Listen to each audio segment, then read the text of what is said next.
This is Straight Up Talk with Sharon and Peter. We are both proud Brits and Canadians. This is a no-nonsense weekly podcast about people, life, leadership, and all sorts of stuff. We don't always agree.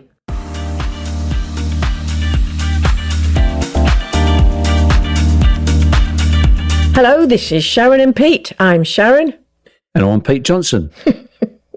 Our topic this week is something that's very close to my heart. It's emotional intelligence. So an overview of the basics of emotional intelligence is this simply. It's about being smart with feelings, about being smart with your own feelings and the feelings of other people. And it's something that I had to learn the hard way and continue to have to learn. When you and I got together initially, I don't mean back in 1980s days, I mean back in 2012, what did you know about emotional intelligence back then? Not a lot, really. I must admit, you taught me most of what I know about emotional intelligence. I used to have a very short fuse, if you remember. You still have? No, I haven't. So I didn't really understand what my triggers. I didn't understand why I used to let some things wind me up so much. And you kind of taught me, recognize what your triggers are, think it through, give the person who you're dealing with a little bit of, be kind to them and listen to what they got to say, all that sort of stuff. So, be careful how you respond to them and don't get too shouty. Oh, don't too shouty. All of this is really easy to say when you're feeling calm. And I don't mean you specifically, but I mean the you. And here's what's interesting, because I've just been training some people in this. And I always like to ask them the question, how do you know when you've been triggered? Where do you feel it in your body when you first know that something has triggered you? So interestingly, a woman on the course just recently said, she said, I feel it in my earlobes. Like, oh, okay, well, it doesn't matter where you feel it. And somebody else said, I feel my left eye twitch. Oh, wow. I know, I feel it when I've been sucker punched, like someone's gone right into my guts. And I now know that what that is, I have been emotionally triggered. So something has set me off and I've gone from this calm person into something else. And the analogy I use is the amygdala, which you asked me to explain last week. So the amygdala, the reactionary control center of the brain, sitting there like a monkey eating peanuts, whatever, right now, calm. Saber-toothed tiger comes in, all of a sudden this monkey starts throwing out stress hormones into your body to get you ready to fight, flight or freeze. Your thinking narrows, all of that. And you're likely to get very shouty or screamy or run out to do anything to protect yourself. Yeah. But the issue is that helped us evolve into human beings as we are. But today we actually have more triggers, more of the time, that set this thing in motion, and we don't have the same need for it to occur. I'm expecting an email to come in, and I know when it does, I'm going to get emotionally triggered by it because I pretty much know what it's going to say. So I'm prepping myself. Where are you from? It doesn't really matter. Oh, okay. I'll tell you that later. Tax man, is it? No, that's a whole different kettle of fish.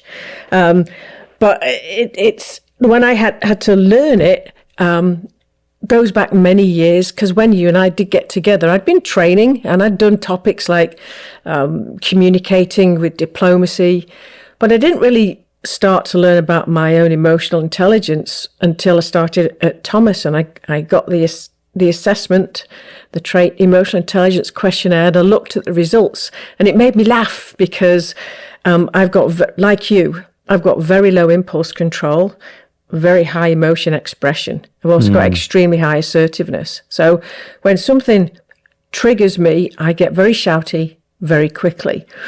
People either explode or implode, and neither reaction is helpful. When people implode, that's when you can see by looking at them, they're just, they're fighting with themselves, but then they cut themselves off from you. What's the two worst words to say to somebody when you see them having an emotional meltdown? Oh, I know this one. Go on then. Calm down. Exactly. Calm down. Calm down. But here's what happens is that when you are calm and you see somebody else having a meltdown, we judge them.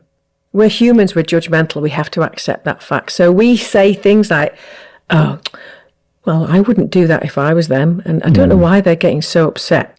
So we try and be helpful and we say, well, you should just calm down. If I was you. Yeah. But how that lands when you're the person. So when we've been triggered emotionally, it's, remember, the amygdala is trying to keep us safe. So it thinks there's some kind of social threat to us. Something is going to be taken away. We're about to lose something. So that's why the reaction steps in. When somebody says to you, calm down, how it lands on you is it feels like they're telling you what you think and feel is not important. So instead, it's like throwing the gasoline on the fire. And most people, when you tell them to calm down, what do? Go 10 times worse. They do the opposite. They explode. Explode, yeah. The best thing that you can do when you see somebody like that is to say, it looks like you're upset. Because you can't specifically name the emotion. Yeah. And they might go, Have a bit of empathy. Yeah. And they might say, no shit, Sherlock. Of course I am. But the fact that you have recognised how they're feeling automatically helps bring down the temperature for them. So what I do in that situation is let them rant, because when the amygdala is in control, then the prefrontal cortex part of the brain, the executive thinking part, the rational part, can't get a look in. It's knocking on the door, going, hello, let me in. But the amygdala's going, no, and throwing Did you write a book around. on this? I did write a book on this, and I'm going to get to why I wrote a book on it in a minute. But thank you for that plug. I appreciate it. So we try and calm ourselves down.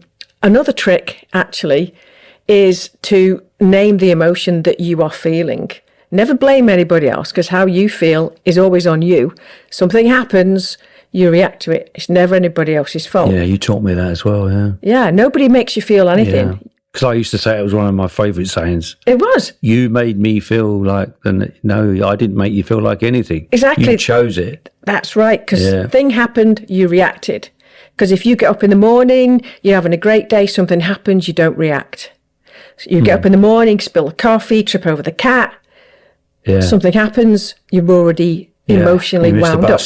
You miss the bus. Miss the train. Somebody says, oh, you got a funny hairstyle today. Bang! You've suddenly exploded. So I learned this through my results in the assessment. Then we came back to Canada in 2016, and I was selected to write a workshop for a very large business in Canada that was going through a transition from command and control leadership to collaborative leadership. So they were going from you'll do what I say, not what I do kind of thing, to more let's work on this together, sort of servant style leadership. They needed, for all these very senior executives, they wanted a 2-hour course. Can you get that? 2 hours on emotional intelligence. And they interviewed a load of facilitators.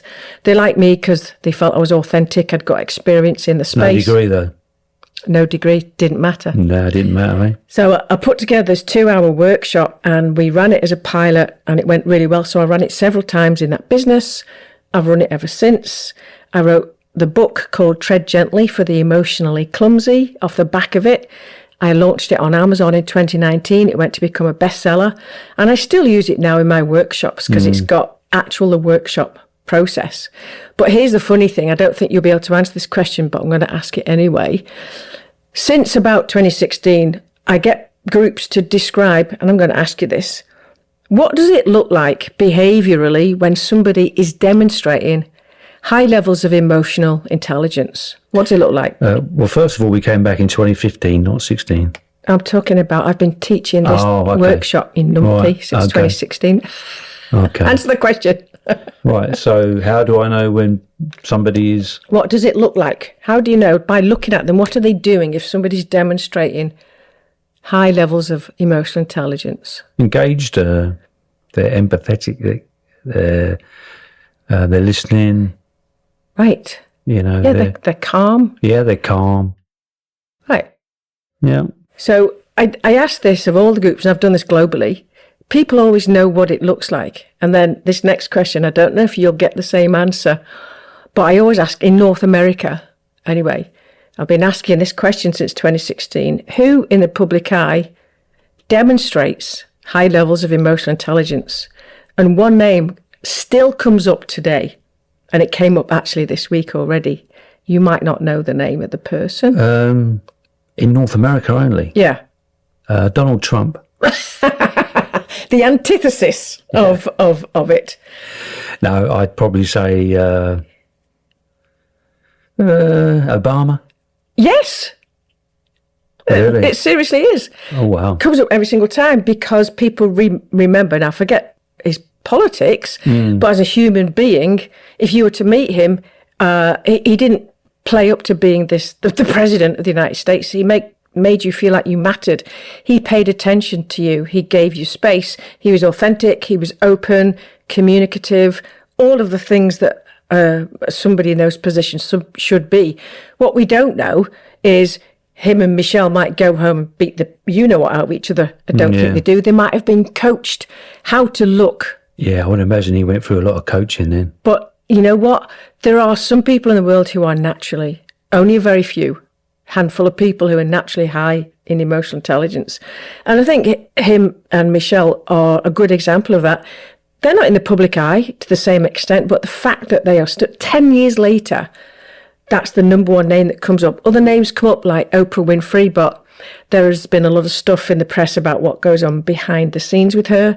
Ellen doesn't come up anymore because of what was going on behind the scenes with her.